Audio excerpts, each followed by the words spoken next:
Assalamualaikum warahmatullahi wabarakatuh.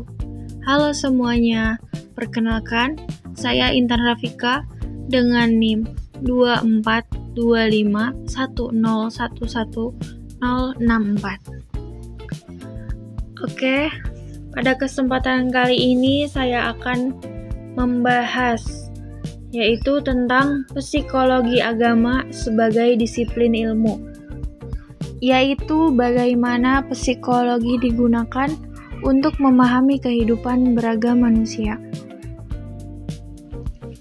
Oke, langsung saja untuk pengertian psikologi agama. Jadi, psikologi agama adalah cabang ilmu psikologi yang mempelajari bagaimana manusia berpikir, merasa, dan berperilaku dalam menjalankan agama. Ilmu ini tidak membahas benar atau salahnya ajaran agama, tetapi lebih fokus pada pengalaman keagamaan seseorang dalam kehidupan sehari-hari. Contohnya, kenapa seseorang merasa tenang saat berdoa, atau kenapa ada orang yang sangat taat beribadah. Oke, kita lanjut ke pembahasan selanjutnya, yaitu psikologi agama sebagai disiplin ilmu. Psikologi agama disebut sebagai disiplin ilmu, yaitu karena memiliki objek kajian yang jelas, yaitu perilaku dan pengalaman keagamaan manusia.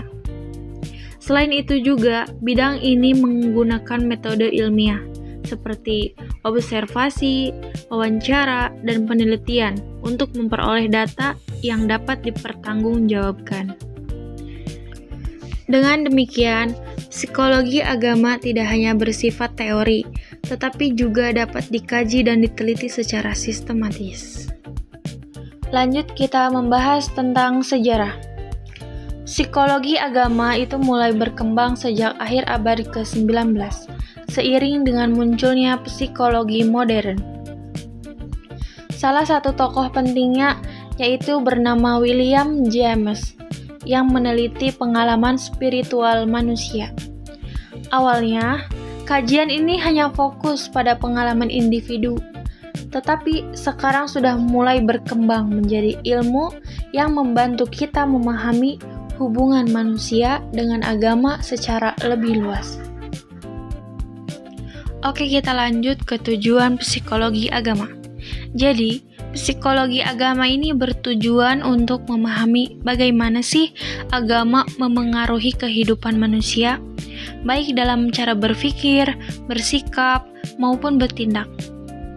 Jadi, ilmu ini juga membantu menjelaskan bagaimana seseorang menghadapi masalah dengan pendekatan religius. Contohnya, orang yang menghadapi kesulitan hidup menjadi lebih kuat karena keyakinannya. Lanjut kita ke ruang lingkup. Ruang lingkup psikologi agama ini meliputi berbagai aspek kehidupan religius, seperti kepercayaan atau iman, praktik ibadah, pengalaman spiritual, serta perkembangan religius seseorang dari masa kecil hingga dewasa. Semua ini menunjukkan bahwa agama memiliki peran penting dalam kehidupan manusia. Contohnya, anak kecil diajarkan berdoa, lalu saat dewasa menjadi lebih memahami makna ibadah. Oke, kita lanjut ke manfaat psikologi agama. Psikologi agama ini memiliki banyak manfaat, seperti membantu seseorang memahami dirinya sendiri, menjaga kesehatan mental, serta memberikan ketenangan batin. Selain itu, ilmu ini juga dapat meningkatkan sikap toleransi antar umat beragama. Contohnya, berdoa atau mendekatkan diri kepada Tuhan dapat membantu mengurangi stres. Oke, kita lanjut ke contoh kehidupan sehari-hari. Jadi, dalam kehidupan sehari-hari, psikologi agama itu dapat dilihat dari berbagai perilaku, seperti berdoa saat menghadap masalah, merasa tenang setelah ibadah, atau terdorong untuk berbuat baik karena ajaran agama yang diyakini. Lanjut kita ke metode dalam psikologi agama. Jadi, untuk meneliti hal ini, digunakan berbagai metode. Misalnya, wawancara untuk mengetahui pengalaman seseorang saat beribadah, atau kuesioner untuk melihat tingkat religiusitas seseorang. Dan yang terakhir yaitu untuk kesimpulan.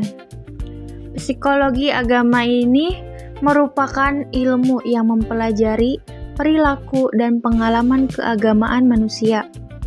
Ilmu ini juga menghubungkan antara psikologi dan agama, serta membantu kita memahami peran agama dalam kehidupan manusia secara lebih mendalam.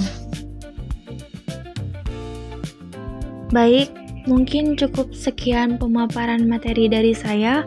Terima kasih atas perhatiannya. Jika ada kesalahan mohon maaf. Saya akhiri. Wassalamualaikum warahmatullahi wabarakatuh.